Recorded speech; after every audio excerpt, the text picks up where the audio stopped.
The young and the restless spoilers, the final chase. The damp, cold air of Genoa City night clung to Jordan's skin as she crouched behind a stack of crates in the dimly lit alley.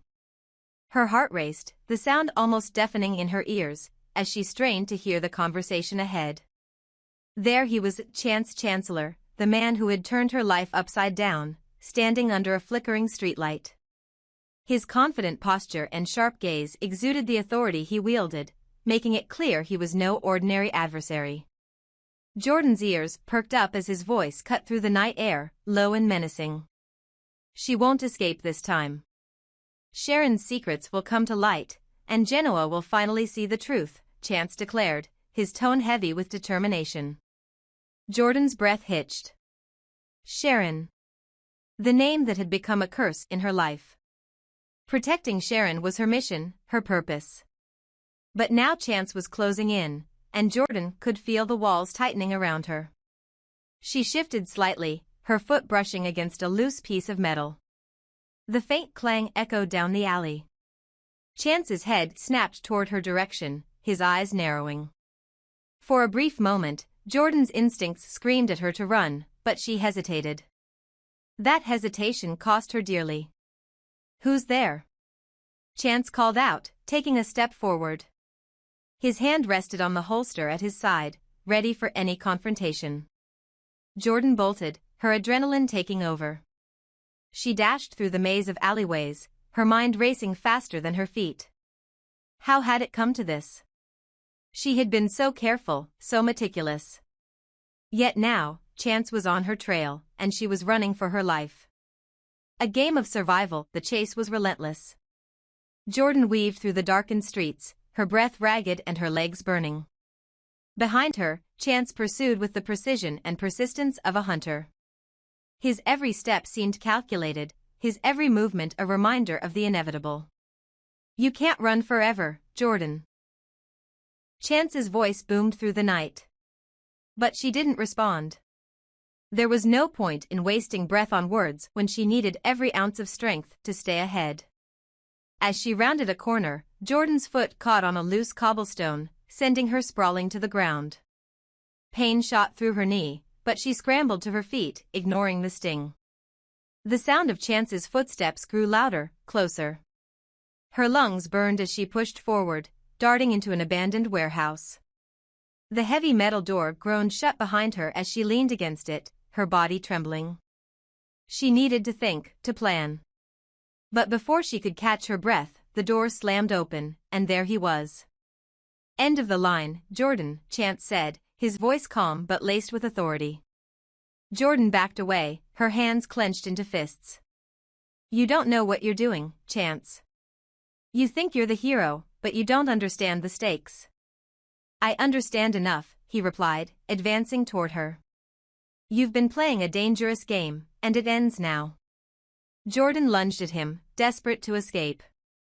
But Chance was ready. He sidestepped her attack, grabbing her arm and twisting it behind her back. With a swift motion, he secured the handcuffs around her wrists. Let me go. Jordan screamed, struggling against his grip. But it was futile. Chance's strength and training far outweighed her desperation. You knew this was how it would end, Chance said, his tone devoid of sympathy. You can't outrun justice. A deal with the devil. Jordan sat in the corner of the warehouse, her wrists bound and her spirit battered. Chance paced in front of her, his eyes never leaving her face. I should take you in, he said after a long silence. You've broken enough laws to spend the rest of your life behind bars. Then do it, Jordan spat, her voice dripping with defiance. What are you waiting for? Chance stopped pacing, his expression unreadable. Because I have a proposition for you. Jordan raised an eyebrow, intrigued despite herself. A proposition? From you? That's rich. If you give me Sharon, Chance said, his voice cold and deliberate, I'll let you go. No charges, no prison. You'll be free to leave Genoa City and start over somewhere else. The room fell silent. Jordan stared at him, her mind racing. The deal was tempting, almost too good to be true. But deep down, she knew it wasn't freedom Chance was offering, it was betrayal. "And if I don't?" she asked, her voice barely above a whisper. Chance's gaze hardened. "Then you'll face the full weight of the law." "Your choice." Jordan let out a bitter laugh. "You think I'd betray Sharon to save myself? You don't know me at all, do you?" "She doesn't care about you, Jordan," Chance said, his tone softening. "You're risking everything for someone who wouldn't do the same for you." "Maybe," Jordan admitted, her eyes glistening with unshed tears. "But I made a promise. And I'm not breaking it, not for you, not for anyone." The ultimate sacrifice. As the hours dragged on, Chance tried every tactic to break Jordan's resolve. He reasoned with her, threatened her, even tried appealing to her emotions. But Jordan remained steadfast. Her loyalty to Sharon was unshakable, even in the face of her own demise. Finally, Chance sighed, his frustration evident. "You're a fool, Jordan." "Maybe," she replied, a faint smile playing on her lips. "But I'd rather be a fool than a traitor." Chance shook his head, muttering under his breath. He unlocked the handcuffs, but not out of mercy. "Fine. You win. But understand this, if you stay in Genoa City, you're as good as dead." Jordan stood, her body aching but her spirit unbroken. "I know," she said simply. "But Sharon's life is worth more than mine." As she walked out of the warehouse, Jordan felt a strange sense of peace. She had made her choice, and she would see it through to the end. Even if it meant paying the ultimate price. Epilogue. The dawn broke over Genoa City, painting the streets in hues of gold and pink. But for Jordan, the light felt distant, a fleeting reminder of what she had sacrificed. She knew her time was running out, but she didn't regret her decision. Far away, Chance watched her disappear into the horizon, a mix of admiration and frustration brewing in his chest. He had underestimated her resolve, her unwavering loyalty. And though he couldn't understand her choices, he couldn't deny the strength it took to make them. In the end, both knew the truth. In Genoa City, survival wasn't just about strength, it was about heart. And Jordan's heart was unmatched. The interrogation. Chance's jaw clenched as he stood outside the interrogation room, the dim light casting sharp shadows across his face. Inside, Jordan sat, her expression calm and unreadable despite the situation she was in. Her defiance was maddening, but Chance knew better than to let his emotions take control. Behind him, Nick Newman paced like a caged animal, his anger radiating off him in waves. His sister Sharon's life was on the line, and every passing second without answers tightened the noose around his patience. "Let me in there," Nick growled, his voice barely restrained. "She knows where Sharon is. I'll make her talk." Chance turned, meeting Nick's fiery gaze with a cold, steady one of his own. "We need to handle this smart, Nick. Losing control won't get us what we need." Nick scoffed, his fists clenched. "She's stalling, Chance. Don't you see? Sharon doesn't have time for us to play good cop. If we don't get her to talk soon, it'll be too late." Chance sighed, knowing Nick wasn't wrong. But rushing in with brute force wouldn't work on someone like Jordan. She was calculating, a master manipulator. If they wanted to outplay her, they needed a strategy. "Fine," Chance said at last. "But remember, no violence. We need her alive and talking." A clash of wills as they stepped into the room. Jordan looked up, her lips curling into a faint smirk. Well, well," she drawled, her tone dripping with mockery. "The cavalry has arrived." Nick slammed his hands on the table, leaning in close. "Where is Sharon?" he demanded, his voice shaking with barely contained fury. Jordan didn't flinch. If anything, she seemed amused. "And why would I tell you that, Nicholas? What's in it for me?" Nick's eyes burned with rage. "Your life, for starters." Jordan chuckled, the sound cold and hollow. "My life? Oh, darling, you're mistaken if you think I care about that anymore." Chance stepped in, placing a hand on Nick's shoulder to hold him back. You don't want to do this, Jordan, he said, his voice firm but calm. Sharon's death won't help you. It'll only make things worse.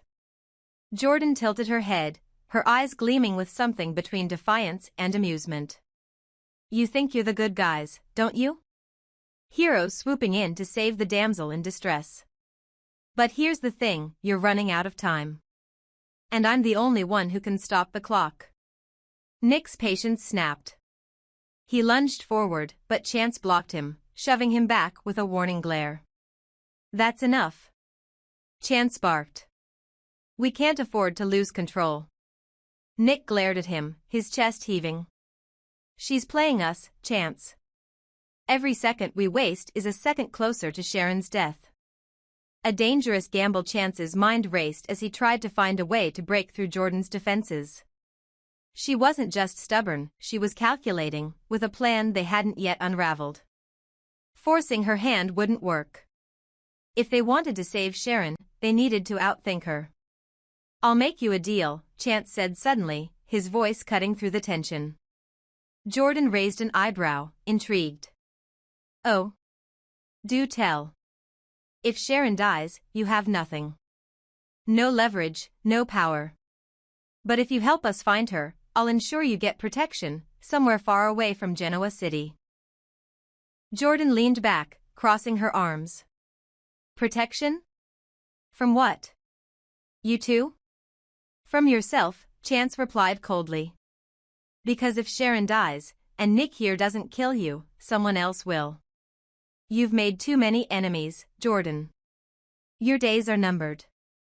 For a moment, Jordan's mask slipped, a flicker of uncertainty crossing her face.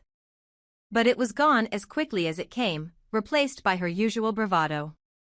Nice try, she said with a shrug. But I'm not biting. Nick let out a frustrated growl, his hands balling into fists. This is a waste of time. A race against time. Left with no choice, Chance and Nick decided to lock Jordan in a secure holding cell. It was a temporary solution, but it gave them time to think. Yet, the clock was ticking, and every minute brought them closer to losing Sharon. In the holding cell, Jordan sat on the cold metal bench, her expression calm but her mind racing.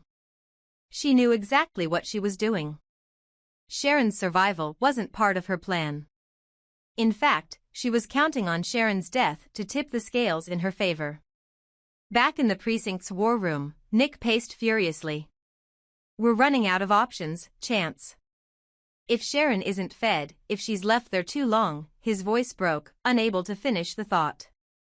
Chance pinched the bridge of his nose, the weight of the situation pressing down on him. We need to stay focused. Jordan's playing a long game, but she's not invincible. There has to be a crack in her armor. Nick slammed his fist on the table. There's no time for strategy, Chance. Sharon's life is slipping away, and we're stuck babysitting her kidnapper. The breaking point. Hours passed, the tension in the precinct thick enough to cut with a knife. Chance's phone buzzed, a message from one of the officers monitoring Jordan's cell. She hadn't spoken a word, hadn't even asked for food or water. She was biding her time, knowing they were desperate. In the holding cell, Jordan's thoughts turned to Sharon. She knew the woman's time was running out, but she didn't care. Sharon's death was inevitable, and with it, Jordan's victory would be complete. Back in the office, Nick's frustration boiled over. We can't keep waiting. If Sharon dies before we get to her, Chance nodded grimly. Then Jordan's won. A dark resolution. As the hours dragged on, a sense of dread filled the precinct. They were losing this battle, and they both knew it. Sharon's life hung by a thread, and Jordan's silence was the noose tightening around it. But despite the hopelessness of the situation, Chance refused to give up. He knew there had to be a way to turn the tide, to save Sharon and outsmart Jordan. The question was, would they find it in time? Or would Sharon's fate be sealed by the very woman who claimed to hold the key to her survival?